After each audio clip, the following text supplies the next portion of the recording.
नमस्कार साथियों, हमारे YouTube चैनल में आपका स्वागत है।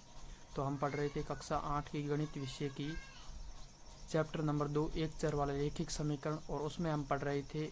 पिछली वीडियो में हमने 2.1 प्रश्नावली पूरी कर ली थी और आज हम पढ़ेंगे इन रैखिक समीकरणों के कुछ अनुप्रयोग, और इसके अंदर हम 5वां उदाहरण पढ़ेंगे। तो देखिए, 5वां उदाहरण है हमारे पास, परिमेय संख्या -7/3 के दुगने में क्या जोड़ा जाए जिससे 3/7 प्राप्त हो। तो हम इसे हल करेंगे। अब तो हमारे पास प्रश्न है -7/3 इसके दुगने में, यानी इसका पहले हम दुगना करेंगे और इसके अंदर क्या जोड़ेंगे ताकि 3/7 प्राप्त हो। तो माना हमें वो संख्या पता नहीं है तो हम उसको x मान लेंगे। तो माना कि इसके अंदर हम x जोड़ रहे हैं और बराबर हमें प्राप्त हो रहे हैं 3/7। तो हम पहले इसका गुणा कर देंगे। -7 का गुणा 2 के साथ में -14/3 प्लस x बराबर 3/7। अब ये चर पद है वो एक तरफ रहेंगे, अचर पद एक तरफ रहेंगे। तो x के बराबर में 3/7 तो है ही, ये माइनस के है, इसका पक्षांतरण होगा तो ये इस तरफ आ जाएंगे, प्लस के हो जाएंगे 14/3। अब x बराबर, इसका एलसीएम आ जाएगा 21 और 7 का भाग 21 में जाएगा 3 बार, 3 3 9 हो जाएंगे, प्लस 3 का भाग 21 में जाएगा 7 बार और 14 7 98 हो जाएंगे। तो अब ये जुड़ जाएंगे एक साथ। x की वैल्यू आ जाएगी हमारे पास 9 और 98 हो जाएंगे 107 बट्टे में 21 हो जाएंगे। तो हम 107/21 है वो जोड़ेंगे -3/7 के दुगने में, तो हमें 3/7 प्राप्त हो जाएंगे।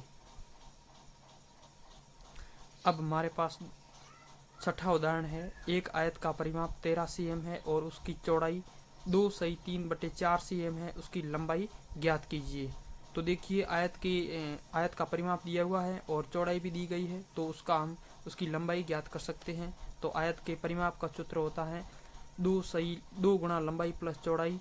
तो चौड़ाई हमारे पास दी हुई है, इसकी लंबाई हम ज्ञात कर सकते हैं। तो देखिए, आयत का परिमाप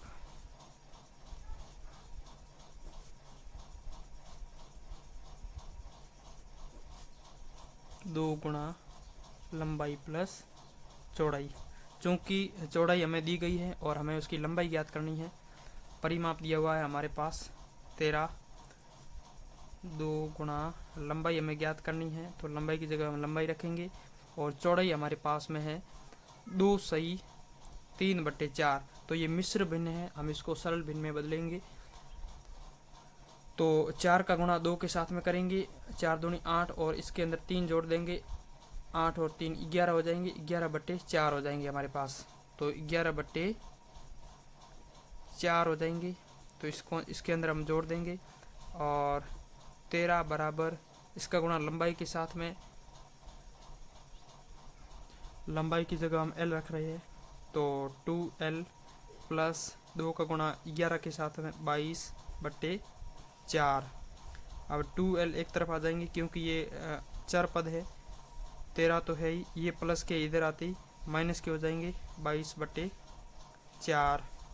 2l बराबर 13 के नीचे कुछ नहीं, 1 लगा सकते हैं, इसका एलसीएम आएगा 4 हमारे पास और 1352 हो जाएंगे, 52 में से 22 चले जाएंगे।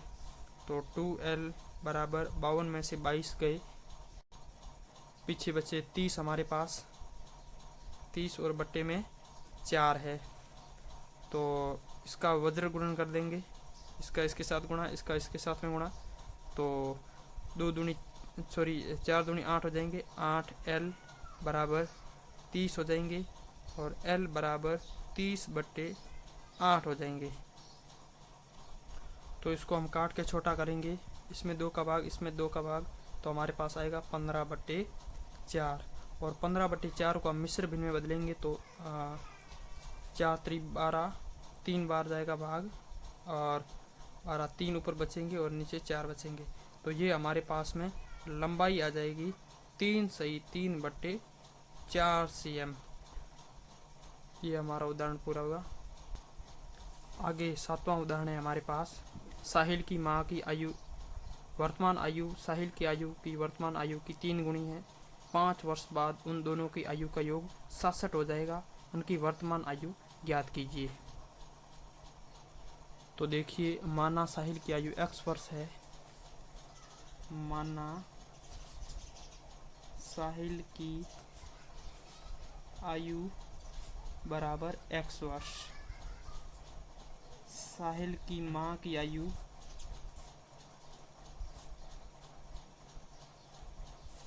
बराबर साहिल की आयु की 3 गुनी है, तो 3x हो जाएगा। अब दूसरी स्थिति में है 5 वर्ष बाद।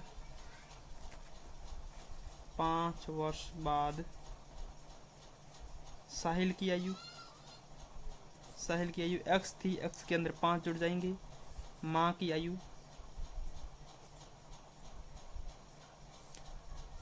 3x + 5। अब ये आगे कह रही है कि दोनों की आयु का योग है वो 67 हो जाएगा।